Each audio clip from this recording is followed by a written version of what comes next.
At the top for us tonight, we are hearing from the families of a 4-year-old little boy murdered by his mother's boyfriend back in 2021. This was a very, very tragic case. This afternoon, the man charged formally pleaded guilty and received his sentence. Yeah, our Alexis Green was in that courtroom today, packed with loved ones who wanted to be present for today's verdict. They also got the opportunity to tell Ezekiel Ramirez what he took from them.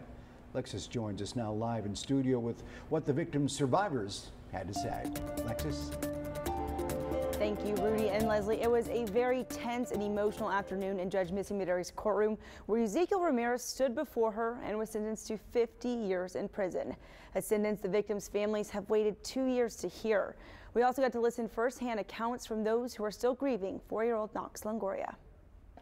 You're going to be in prison for a very long time, and on the anniversary of his death, I want you to think of that little boy who will never grow old.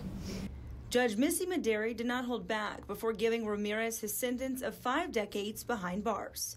Judge Medeiros telling Ramirez in front of the courtroom she accepted his plea and that in her years on the bench, this case was one of the hardest she's had to preside over. A child is probably the most innocent victim that we could probably ever have. She then gave the victim's family a chance to address Ramirez face to face. You ruined so many lives that day.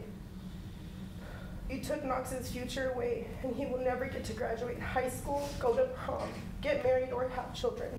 Emotions ran high as the victims described their loss. You are a monster.